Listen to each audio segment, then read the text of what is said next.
इससे last class के अंदर ना बच्चे हम लोगों ने ना बात करी थी बेसिक्स के बारे में। इससे ना लास्ट क्लास में हम लोगों ने बात करी थी बेसिक्स के बारे में, what are the basics of the nozzle and diffuser. We have discussed about the types of the nozzle and the types of the diffuser. That we are the types of the diffuser. How many types of the diffuser we have and how many types of the nozzles we have. Okay. आज हम लोग है ना कुछ basic definitions के बारे में बात करते हैं, जहाँ पर हम लोग स्टार्ट आगे जो हम लोगों को पढ़ना है उससे पहले. So first is that the Mach number. So you can write. Please write it. That the Mach number is defined. The Mach number is defined as the square root of Mach number is defined as the square root of inertia force to the elastic force. The Mach number is defined as the square root of inertia force to the elastic force. Can कोई बताएगा elastic force का definition formula क्या होता है और inertia force का definition क्या होता है?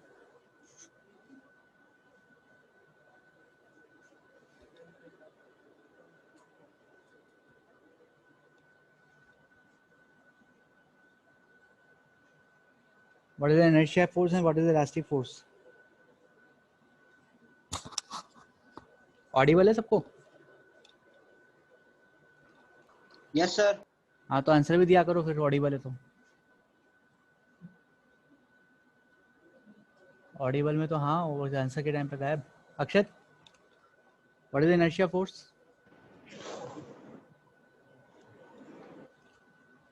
सिद्धांत? सर नहीं पता. सिद्धांत? रूपांशु?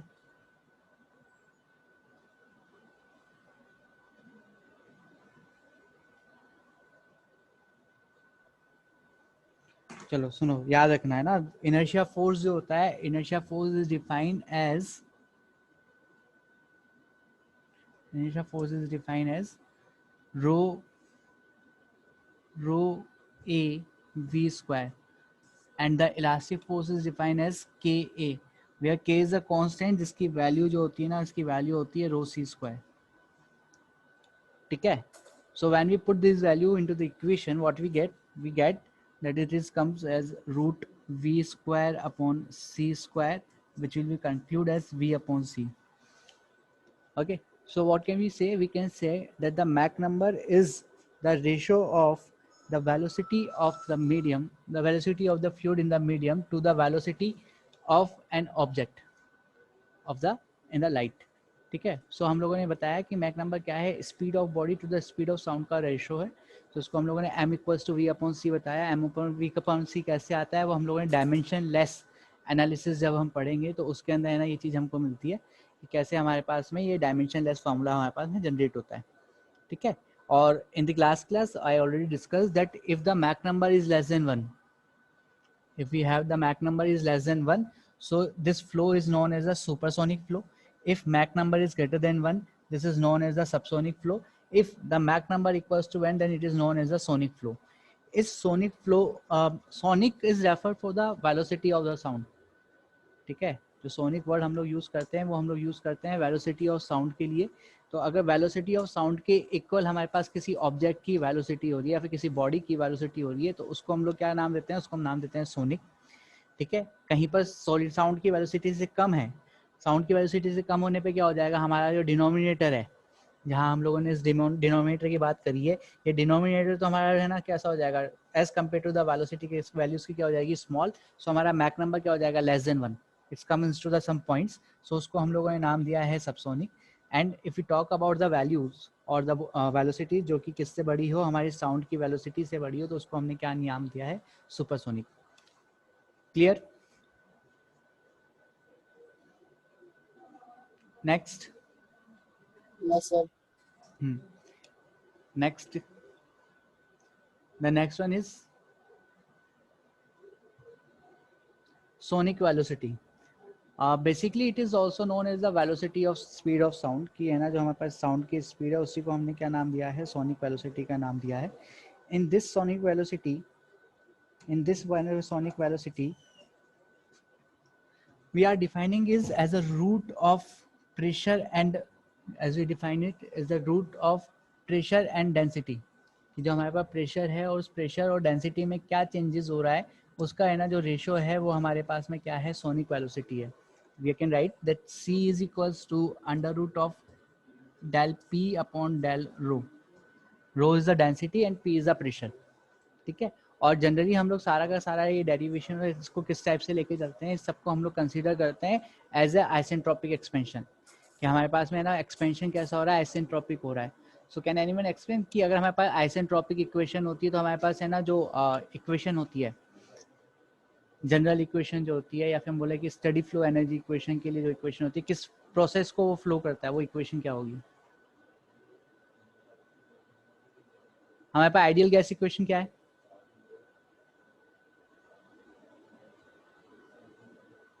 What is the ideal gas equation?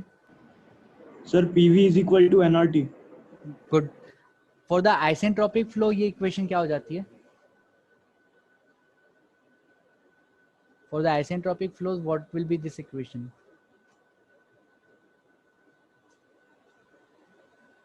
भाई आइसोकोरिक हमने प्रोसेस पढ़े थे ना थर्मोडायनेमिक्स में, बहुत सारे आइसोकोरिक होता है, आइसोबैरिक होता है. ठीक है. फिर हमारे पास में आइसेंट्रोपिक होता है, आइसोथर्मल होता है, और सभी के अंदर हम लोगों ने वर्क डन निकालना भी सीखा था और साथ साथ में उनकी जनरल इक्वेशंस भी पढ़ी थी कि है ना उनकी जनरल इक्वेशंस क्या होती हैं.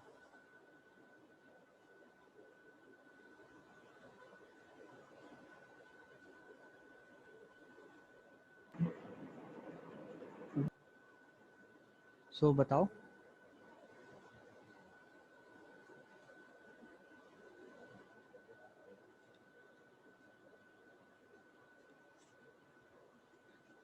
किसी को याद है कहीं पर अपन ऐसा पढ़ा हो कि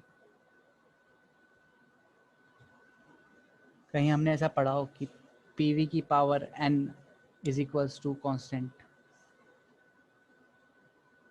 कहीं पढ़ा था भी हमने ऐसा?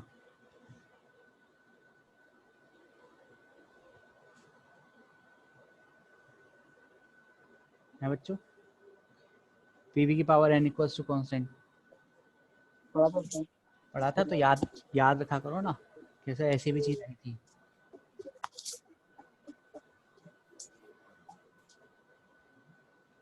ठीक है.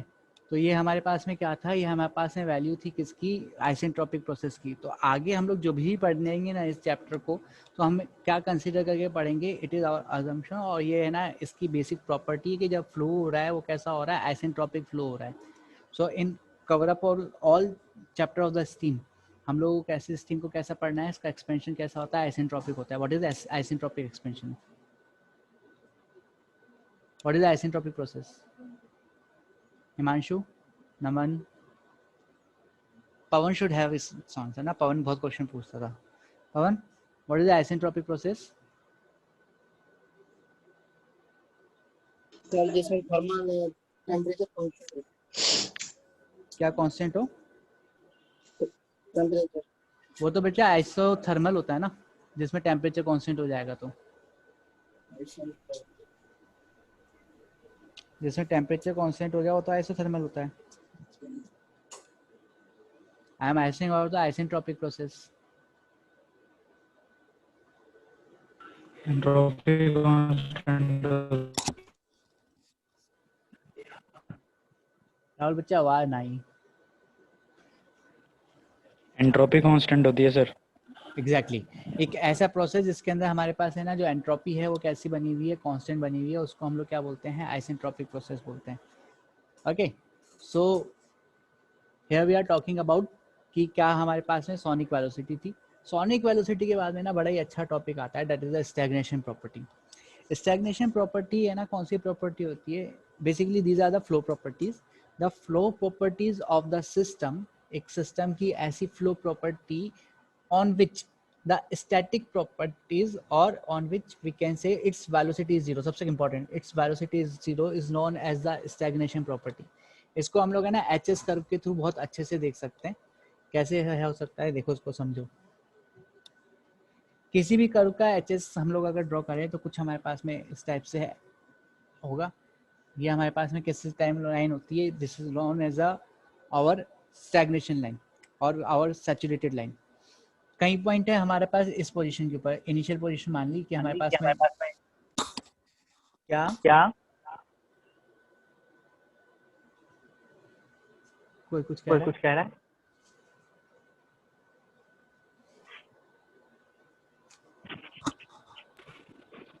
आपकी आवाज रिपीट हो रही है 2 बार। ओके, अब नहीं होगी, ठीक है। So we can say that this is our stagnation property. जहाँ पर स्टैग्नेशन प्रॉपर्टी का मतलब क्या हो रहा है समझने की कोशिश करना, थोड़ा सा है ना, इसको समझाता हूँ। ये हमारे पास में है ना एक इनिशियली कोई पॉइंट है और ये हमारे पास में फाइनल पॉइंट आ जाएगा। यहाँ पर हमारा कर्व फ्लो कर रहा है आइसेंट्रोपिकली, मतलब इस टाइप से।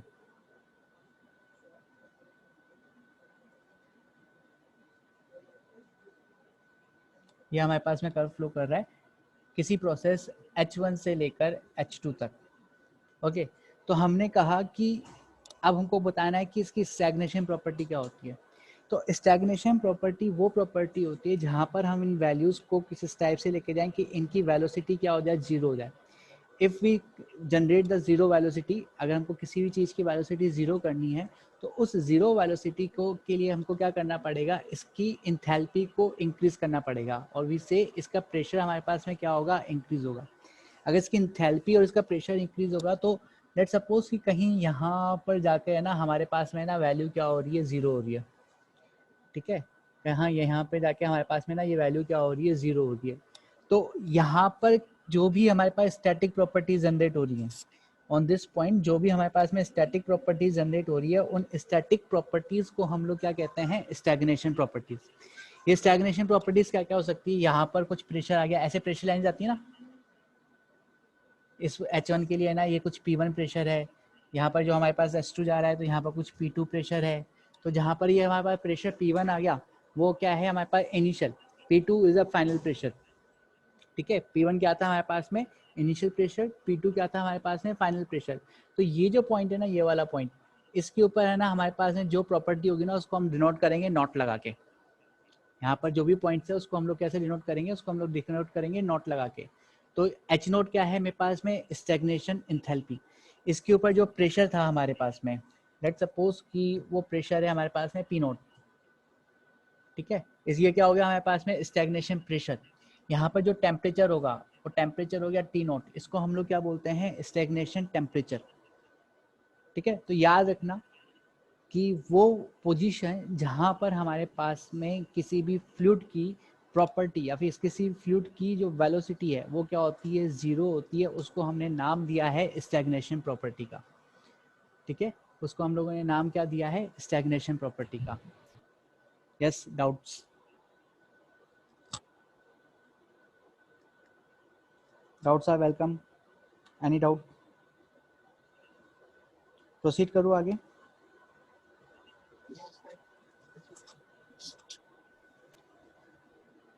तो यहाँ पर है ना हम लोगों ने इसको डिफाइन कर ही चुके हैं कि हमारे पास में स्टैग्नेशन प्रॉपर्टी क्या थी, कि जहाँ पर हमारे पास सिस्टम जिस स्टेट के ऊपर हमने बताया कि वेलोसिटी जीरो है उसको हमने नाम दिया स्टैग्नेशन प्रॉपर्टी। अब इस स्टैग्नेशन प्रॉपर्टी के लिए हमारे पास में डिफरेंट डिफरेंट सिस्टम होते हैं और डिफरेंट डिफरेंट सिस्टम के अंदर सबसे पहला जो होता है वो होती है हमारे पास में स्टैग्नेशन एंथैल्पी। स्टैग्नेशन एंथैल्पी क्या होती है समझो, समझते हैं इसको स्टैग्नेशन एंथैल्पी को। ये कर्व ड्रॉ कर लिया,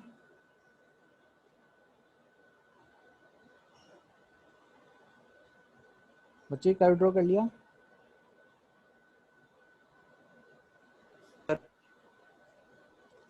ठीक है। अब समझना,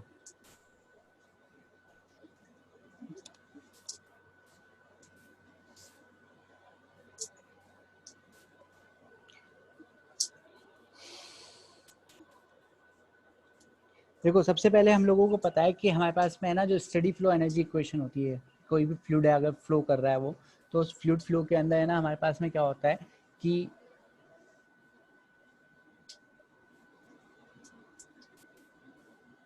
हमारे पास में लेट्स सपोज कोई ऐसे नोजल है, ठीक है, ये इसकी एंट्री है और यहाँ पर ये एंट्री है और इस साइड में हमारे पास में क्या है, इसका एग्जिट है। ये पॉइंट हमारे पास में क्या है, एंट्री पॉइंट है, यहाँ से फ्लूइड फ्लो हो रहा है और यहाँ से हमारे पास में क्या हो रही है, इसकी एग्जिट हो रही है, ठीक है। तो अब कैसे एंट्री और एग्जिट को हम लोग है ना इसके थ्रू डिफाइन कर रहे हैं कि यहाँ पर मान लो कि इस पे जो भी प्रॉपर्टी है ना उस पर हम लोगों ने सफिक्स यूज किया 1, यहाँ पर जो भी प्रॉपर्टीज है उन प्रॉपर्टीज के ऊपर हमने सफिक्स यूज किया 1 और यहाँ पर जो भी प्रॉपर्टीज है उन पे हमने सफिक्स यूज किया 2। तो लेट्स सपोज कि यहाँ पर इंथैल्पी H1 हो गई, यहाँ पर है ना प्रेशर P1 हो गया, यहाँ पर प्रेशर P1 हो गया, ठीक है, टेम्परेचर T1 हो गया। सिमिलरली यहाँ पर है ना S2, P2 और T2। यहाँ से जब हम लोग एनर्जी फ्लो इक्वेशन जनरेट करते हैं तो अक्सर एनर्जी फ्लो इक्वेशन क्या होती है, एनर्जी फ्लो इक्वेशन बताते हैं अभी आने वाले लेक्चर्स के अंदर।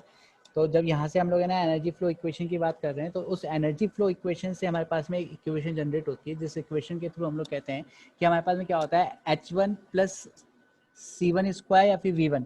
वेलोसिटी को हम लोग है ना C और V दो टाइप से डिनोट करेंगे यहाँ पर। लेट सपोज मैं ना C यहाँ पर वेलोसिटी को लेके चलता हूँ क्योंकि V से हम लोग है ना प्रेशर को भी उसमें वॉल्यूम को भी बताने वाले हैं तो कंफ्यूजन ना हो इसलिए मैं C लेके चलता हूँ ना। C1 जो है इनलेट पे हमारे पास वेलोसिटी है और C2 क्या है हमारे पास में आउटलेट पे वेलोसिटी है। तो ये क्या इक्वेशन क्या है, H1 plus C1 square upon 2 is equals to S2 plus C2 square upon 2।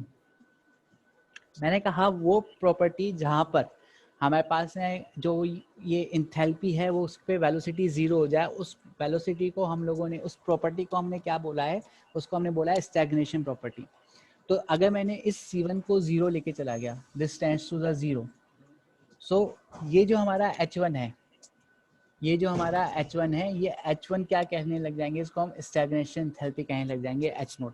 किसी जनरल वैल्यू के लिए, किसी जनरल वैल्यू के लिए हमारी इक्वेशन क्या हो जाएगी, H0 is equals to H plus C square upon 2। इस C को हमने ना यहाँ पर हमारी PPT के अंदर, इस C को इस PPT के अंदर हम लोगों ने ना यहाँ पर डिनोट किया है V से। So we are using the velocity as denotion of C। तो our equation is H0 is equals to H plus C square upon 2। Okay, next if we talk about our next property, that is the stagnation temperature। Stagnation temperature क्या होता है, it is the property या it is the temperature at a stagnation point in a fluid flow. अब इससे पहले जो मैंने आपको कर्व बताया था उस कर्व के अंदर बताया था जहाँ पर भी हमारा फ्लूइड का फ्लो हो रहा है वहाँ पर जो भी टेम्परेचर डिनोट हो रहा है उस टेम्परेचर को हम लोग क्या कहते हैं, स्टैग्नेशन टेम्परेचर कहते हैं। In our previous classes of the thermodynamics, इस थर्मोडायनेमिक्स के अंदर हम लोगों ने पढ़ा था एच क्या होता है, CPT होता है। क्या हम लोग एच को, क्या हम लोगों ने H को ऐसे बोला था कि H is equals to CPT? याद करो,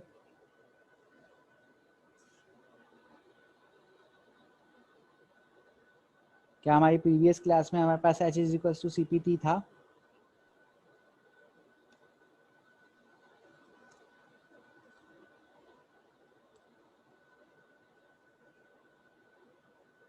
नहीं था? या तो सबको सबको सबको पता है इसलिए वो बोल नहीं रहे। अनम्यूट करो अपने आप को, आप बोलो। जब हमने है ना थर्मोडायनेमिक्स पढ़ रहे थे तो थर्मोडायनेमिक्स में हम लोगों ने बोला था कि H is equals to CPT।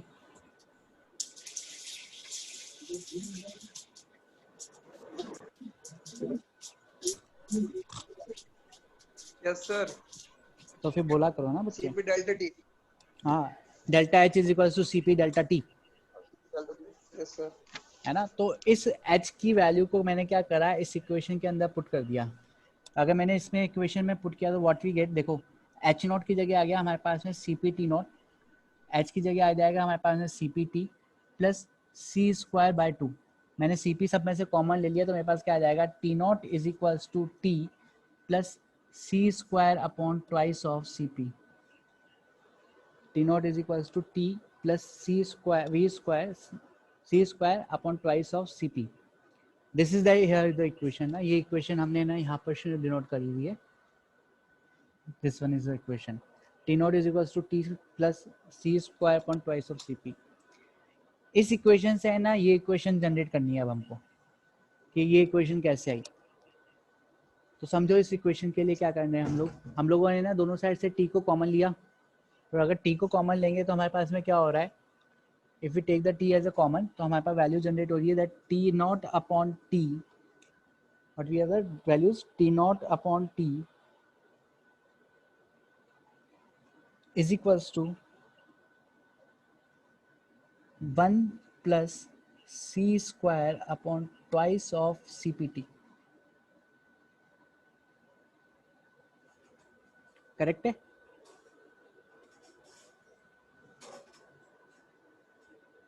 T naught upon T is equals to 1 plus C square twice of CPT. What is the value of CP in the form of the gamma?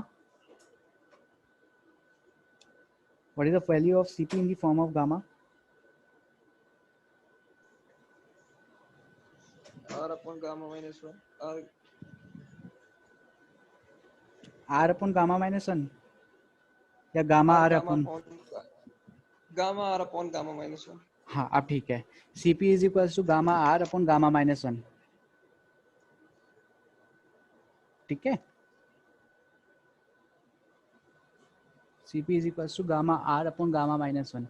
So when we put this value in the equation, what we get ये लिख लिया, इतना मैं erase कर रहा हूँ।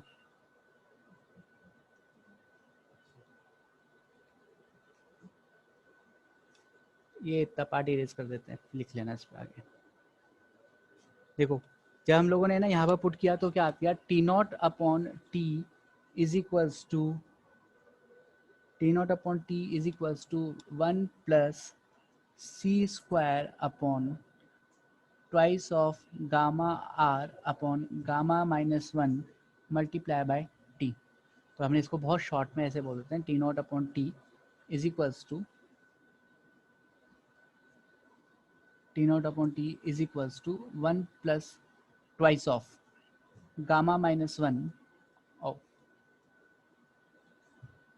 1 plus gamma minus 1 into C square upon twice of gamma RT। किसी को पता है कि अपन है ना जो C की वैल्यू होती है, जो हमारे पास C की वैल्यू होती है लाइट ऑफ वेलोसिटी, इसको हम लोग क्या बोलते हैं, under root gamma RT।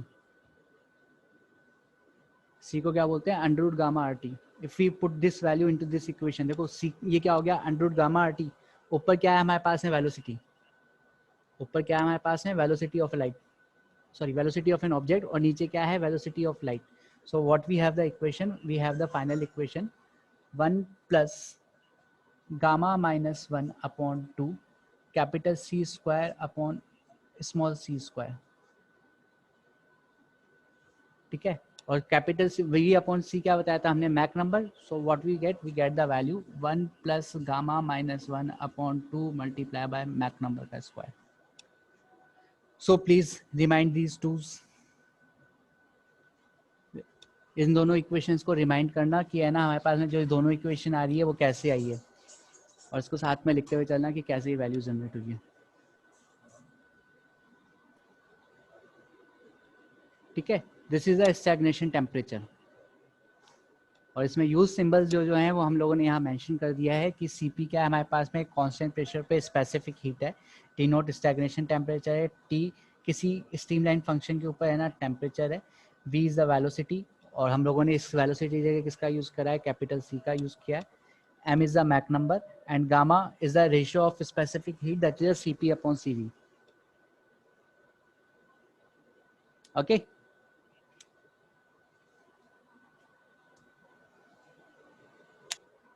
Hopefully लिख लिया होगा, डिलीट कर रहा हूँ।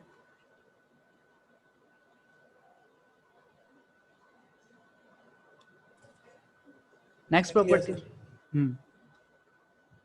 Next property we have, after stagnation temperature and stagnation enthalpy, we have the some more properties like stagnation pressure. वही आप लोगों को ड्राइव करके दिखाना है मुझे ना, stagnation pressure, stagnation density, ये दो प्रॉपर्टीज और हैं जो आप लोग मुझे ड्राइव करके बताएंगे। लिख लेना, stagnation pressure and stagnation temperature, sorry stagnation density। आगे वैसे क्या होती है स्टैग्नेशन प्रेशर?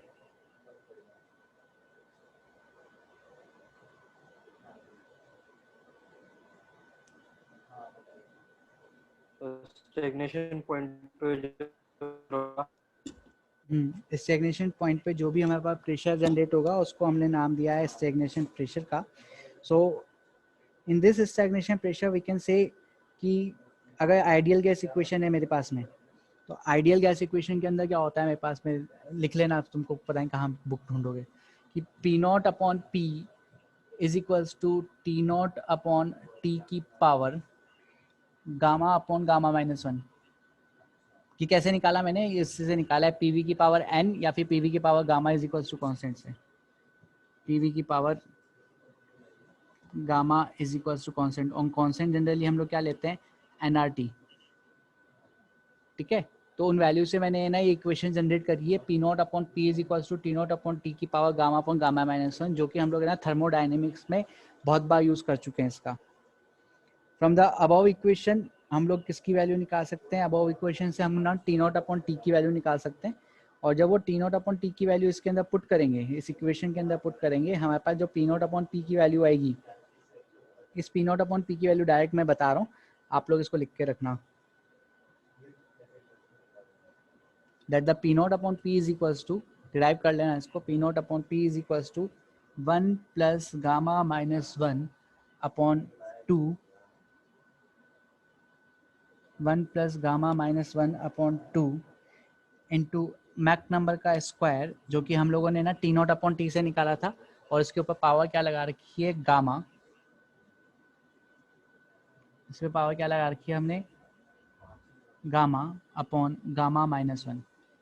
ठीक है, यहाँ पर देखो, अगर नहीं समझ में आया तो यहाँ पर देखो, हमने ये वैल्यू निकाली हुई है कि टी नॉट अपॉन टी कितना है, 1 plus gamma minus one upon two into Mac number का स्क्वायर. बस उसको उठा के कुछ नहीं करा है, हम लोगों ने इस फॉर्मूले के अंदर पुट कर दिया है. In this formula we have the put this value, और what we get P naught upon P is equals to 1 plus gamma minus one upon two Mach number का स्क्वायर इंटू 1 की power gamma upon gamma minus one. Similarly अगर हम लोग density की बात करें, तो डेंसिटी क्या आएगी हमारे पास में, we have the value of density that is rho naught upon rho is equals to 1 plus gamma minus one upon two Mach number का स्क्वायर की whole power 1 upon gamma minus one.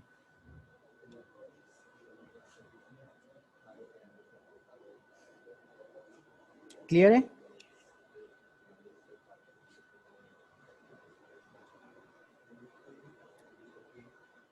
Clear है ना?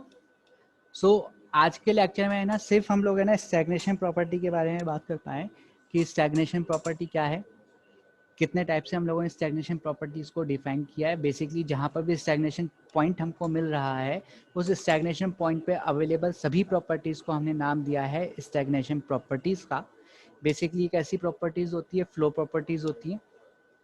इन flow properties के according हम लोगों ने ना enthalpy की बात करी, हमने बात करी कि इससे टेम्परेचर की, प्रेशर की, एंड प्रेशर के बाद में हम लोगों ने बात करी डेंसिटी की. ओके, एचएस कर्व के थ्रू इसको समझने की कोशिश करी थी कि है ना, अगर एंथैल्पी एंट्रोपी का कर्व बनाए तो ये इसको ध्यान रखना, ये स्टैग्नेशन प्रॉपर्टी कब मिलेगी, जब हमारा प्रोसेस कैसा है, आइसेंट्रोपिक है. तो मैं जब मैं मूव कर रहा था, मैं मूव कैसा मूव कर रहा था, आइसेंट्रोपिकली मूव किया था मैंने. आइसेंट्रोपिकली मूव करने का मतलब क्या था, एक बार वापस देख लेते हैं.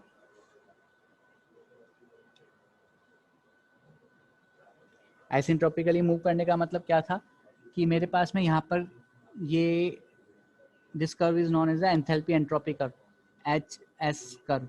इस एच एस कर्व के अंदर हमारे पास में हमने क्या ड्रॉ करा था कि कोई पॉइंट है, इसके ऊपर कुछ प्रेशर था P1 और इसका कुछ प्रेशर था P2. जब हम इसको ग्रेजुअली हम लोगों ने ना वेलोसिटी इंक्रीज करी, तो ग्रेजुअली वेलोसिटी इंक्रीज करने पर ये एक पॉइंट पे गया जहाँ पर इसकी वेलोसिटी तो क्या हो गई, जीरो. जितनी भी इसकी वेलोसिटी थी वो क्या हो गई, जीरो. और उस वेलोसिटी के ऊपर जो हमारे पास में पॉइंट मिल रहा है, इस पॉइंट को हम लोगों ने नाम दिया है स्टैग्नेशन पॉइंट, और इसी स्टैग्नेशन पॉइंट से हम लोग सारी प्रॉपर्टीज को फाइंड आउट कर रहे हैं. Clear? Yes sir. Yes, sir.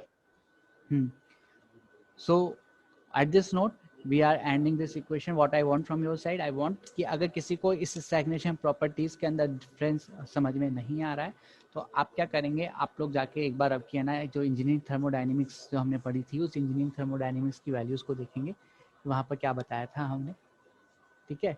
और आज के छोटा से चैप्टर का छोटे से लेक्चर को हम लोगों ने क्या कर दिया, नटशेल कर दिया, क्योंकि जब तक अगर हमको ये स्टैग्नेशन प्रॉपर्टी समझ में नहीं आएगी तब तक हम इसकी डेफिनेशन में और इसकी डेरिवेशंस पार्ट के अंदर नहीं जाएंगे। इस यूनिट की सबसे अच्छी बात यह है कि इसके अंदर सिर्फ एक डेरिवेशन बहुत इंपॉर्टेंट है, मतलब वही एक लेंथी डेरिवेशन है, उसके अलावा कोई डेरिवेशन नहीं है, ठीक है। चलिए आज की क्लास को यहीं एंड करते हैं और कल हम लोग फिर से मिलेंगे आप लोगों के साथ में। तब तक इतना का आप कवर अप करके रखना, कोई भी डाउट हो so you can ask first into the class, पहले क्लास में आते ये क्लास डाउट्स पूछें और उस डाउट के बाद में हम लोग फिर आगे अप्लाई करेंगे। Okay students,